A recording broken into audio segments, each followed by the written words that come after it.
নমস্কার, সুতোপার রান্নাঘরে আপনাদের আবারও স্বাগত। আজকে আমি বানিয়ে দেখাবো ধোসা। ধোসাটা কি করে তৈরি করছি আপনারা দেখতে থাকুন। ধোসার সাথে সার্ভ করার জন্য নারকেলের চাটনিটা এখন রেডি করে নিচ্ছি। তাই আমি মিক্সিং বাটিতে কিছুটা নারকেল নিয়ে নিয়েছি আর দিয়ে দিলাম কিছুটা ফ্রেশ ধনেপাতা, দুটো কাঁচা লঙ্কা, দিয়ে দিলাম কিছুটা তেঁতুলের পাল্প, আর দিয়ে দিলাম 3 কোয়া রসুন, কিছুটা আদা এরকম গ্রেট করে নিয়েছি, সামান্য একটু নুন। চাটনিটা এখন মিক্সচার মেশিনে পেস্ট করে নিচ্ছি। 1 চামচের মতো জল দিয়ে দিচ্ছি।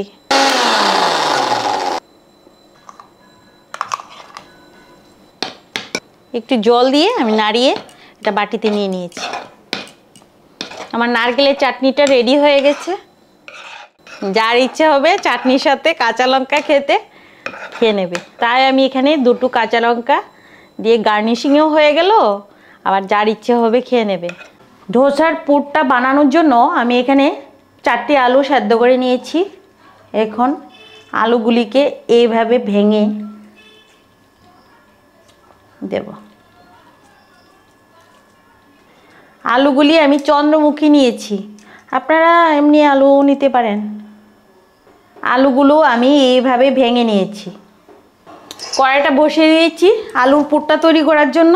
প্রথমে দিয়ে দিলাম কিছুটা তেল, শুকনো লঙ্কা 3টে ছোট ছোট, প্রথমেই দিয়ে দিলাম কিছুটা জিরে, কাঁচা লঙ্কা কুচানো, আদা কুচানো, গাজর, শিমলা মরিচ,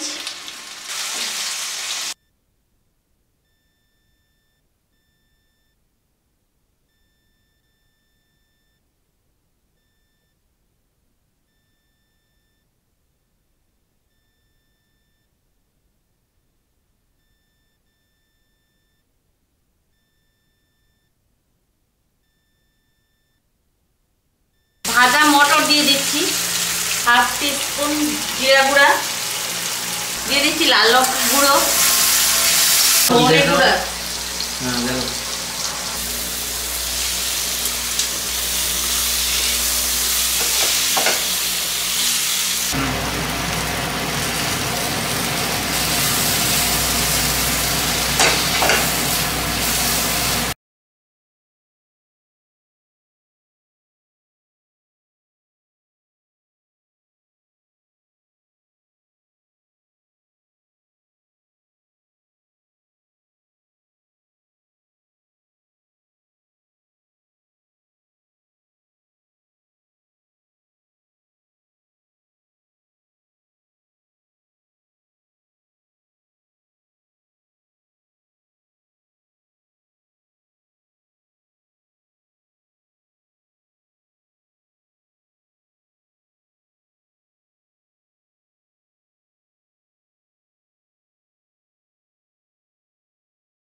এই ব্যাটারটার মধ্যে দিয়ে দিচ্ছি একটা ইনো পাউডার,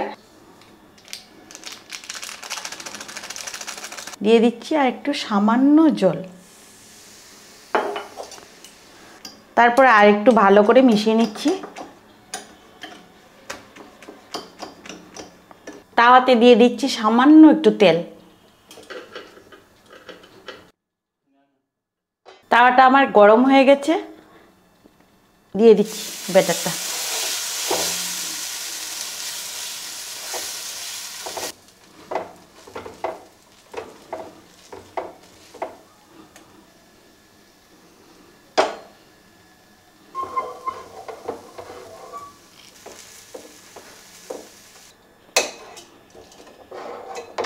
সামান্য একটু অয়েল ব্রাশ করে দিচ্ছি।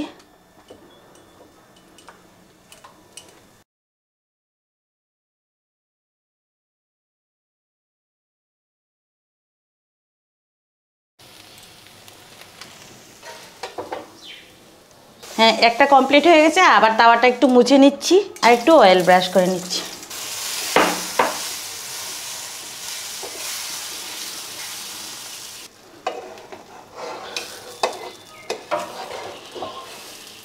একটা ছেনি দিয়ে মিশিয়ে দিলাম। চারদিকটা ভালো করে একরকমভাবে সেঁকে নেব।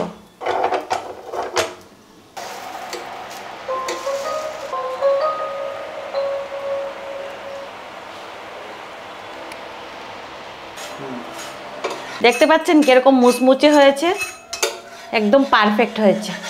এখানে আমি 2 রকমের চাটনি দিয়ে সার্ভ করেছি। ধোসাটা খুবই মুচমুচে হয়েছে, আপনারাও একবার বাড়িতে ট্রাই করবেন। শুধু চুলাটা আমার কত তারিখ আইব নিজে প্রশংসা করি।